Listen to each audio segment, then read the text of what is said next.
There was a time in Hollywood when gay roles were portrayed by straight actors.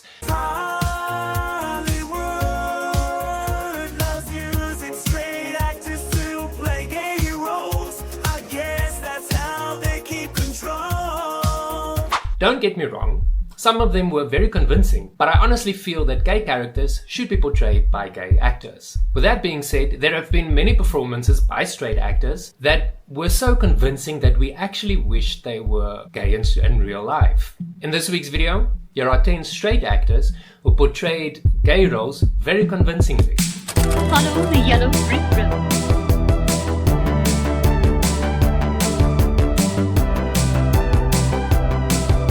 I'm glad we caught you at home. Could we use your phone? This 1975 musical comedy is the staple of Halloween parties as well as in the movie library of many gay men. Many LGBTQ people identify with the embrace of sexual liberation as depicted in this movie, especially comparing Brad and Janet's initiation into Frankenfurter's world to the self-discovery of gay identity and self-acceptance. The Rocky Horror Picture Show remains a cultural phenomenon, with screenings and festivals celebrating it across the world. Tim Curry received praise and a cult following for his portrayal of Dr. Frankenfurter, a transvestite scientist who embraces his sexuality with open arms and hopefully helps so many others to do the same. Transylvania. How am I supposed to live? Come back. Before Leonardo DiCaprio fogged up windows on the Titanic with Kate Winslet, he slept in the embrace of David Thewlis in his 1995 historic drama. Based on letters and poems, the movie presents a historically accurate account of the romantic relationship between 19th century French poets Arthur Rimbaud and Paul Verlaine. River Phoenix was originally attached to the project, but the part of Rimbaud went to Leonardo DiCaprio after Phoenix's death. And I think the movie is perfect with Leonardo DiCaprio in the role. Don't get me wrong, River Phoenix would have done the role justice as well, but I've always had a little bit of a crush on Leonardo DiCaprio. Despite DiCaprio's stellar performance, a performance that made many closeted teens question his sexuality, the movie was a box office bomb, ranking in less than 5% of its initial budget. Everything's for you, except the yellow roses. Who are they for? Your crazy mother. Shall we cut on? Robert Redford made his acting debut in his 1965 movie and even won the Golden Globe for portraying a gay character. It was one of the first Hollywood movies in which a gay character is not ashamed of his sexuality. The plot follows a tomboy who becomes a star and marries a fellow actor played by Redford, who is secretly gay. Natalie Wood was nominated for a Golden Globe for her performance as Daisy Clover, but the real star of the movie was newcomer Robert Redford, who would go on to become a legend of the silver screen with dozens of successful movies behind his name. Inside Daisy Clover was a financial and box office bomb, but it went on to become a cult classic. Doug Savant starred as Matt Fielding in the 90s TV show Melrose Place, a role that was considered to be one of the first mainstream openly gay characters on TV. Storylines tended to be about subjects like gay bashing and workplace discrimination, as gay characters never really were afforded to live happily ever after in TV land back then. Jeffrey and I won't be able to make it today. Matt. Mom, I'm sorry.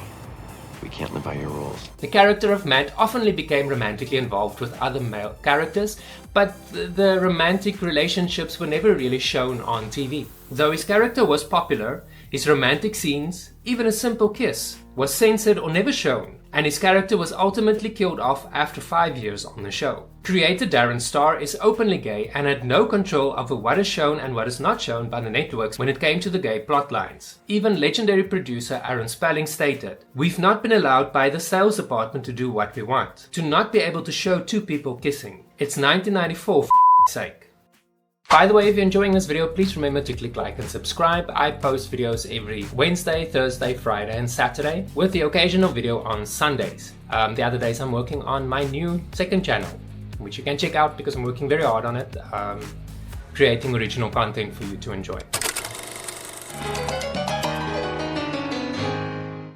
If you don't know who Eric McCormak is, then you've lived a very sheltered life.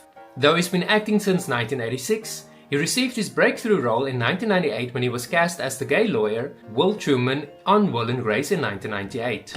What are you doing? Oh, nothing. The show garnered a fair amount of criticism as well as negative reviews upon its release in 1998, but the show eventually became quite popular amongst women and gay men. But it was often criticized for not addressing serious issues or tackling stereotypes. In 2004, the cast of the show were listed in Bravo's 100 Greatest TV Characters, and the Washington Post ranked Will & Grace as the 9th best NBC comedy of all time back in 2012. So now you're skipping work altogether? I called in sick. Called who? You're the boss. The series has also been credited as the show which opened the door for many great LGBTQ shows that came after it, including Queer as Folk and Queer Eye for the Straight Guy. Richard, hi. It's Will Truman. 2023 was definitely Pedro Pascal's year. He had 2 hit TV shows and even starred as a gay cowboy in Strange Way of Life, which was praised by critics. Rolling Stone reviewed Strange Way of Life as a provocative movie that brings out the best in both of its leads. You never loved me, you never loved anyone in your life, don't say that.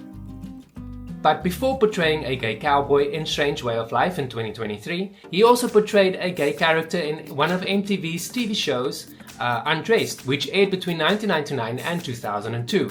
Though his character only appeared in 3 episodes, his character was a standout character, which was sadly forgotten until clips of the show resurfaced in February 2023. What makes him worthy of being on this list is not only that he's straight but also portrayed gay characters, but the fact that he also supports LGBTQ rights, including publicly supporting his transgender sister, Lux Pascal.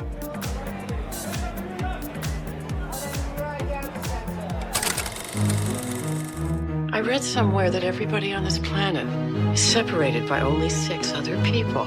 Will Smith has been one of Hollywood's most bankable stars for decades now. Paul, come on, stop that. I was wondering if I could you. Each one of his movies being bigger than the one before it.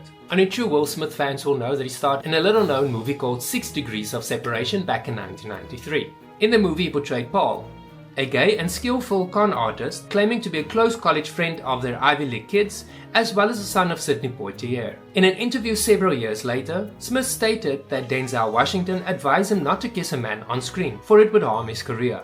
Thus, he insisted that camera trickery be used for the kissing scene. That very name. You get a piece of my clothes. Smith went on to say that he regrets not going through with the kissing scene and that he felt he was acting very immature on his part. Though the movie was a financial failure upon release, it currently holds an 88% approval rating on Rotten Tomatoes.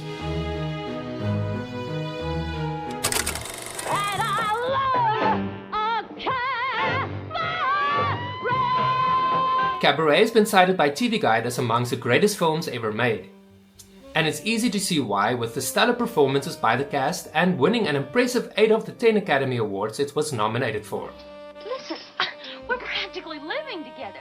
So if you only like boys, I wouldn't dream of pestering you.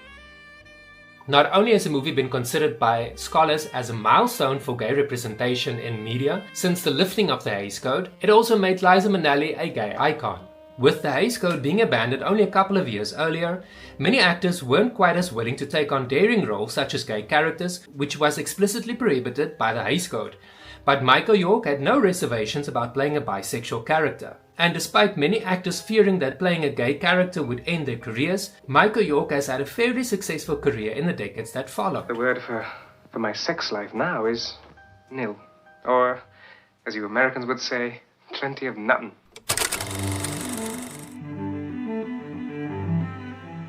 Starting his career in 1990 at the age of 21, he starred in dozens of Spanish movies before making his international debut in Before Night Falls, for which he was nominated for Academy Award for the Best Actor. Based on the autobiography of the same name by Cuban poet and playwright Reinaldo Arenas, the movie takes place in the 1960s. As a young Arenas continues with his studies and explores his sexuality. The movie is one of those very rare gay gems that was universally acclaimed by critics, not only for the storytelling, the acting and direction, but the cultural impact the movie had on the LGBTQ community as well as representation in cinema as a whole. Have you read the article about the killings in Kansas? I think that's what I want to write about. Hello, my name is Truman Capote. Philip Seymour Hoffman won the Academy Award for Best Actor for his role in 2005's Capote, in which he portrayed the openly gay novelist, screenwriter, playwright and actor Truman Capote. The movie was a box office success and received universal acclaim from critics, especially for Hoffman's performance as Truman Capote. It was nominated for 5 Academy Awards, including Best Picture, and won several other awards, including a Critics' Choice Award and Golden Globe for Hoffman's performance. If you don't know by now, I love making top 10 videos on this channel. Why not check out some of my favorite top 10 videos here? Or you can check out a similar but not a top 10 video over here. Thank you for watching, and if you haven't subscribed yet, please subscribe. And if I annoyed you, you can unsubscribe, but please don't.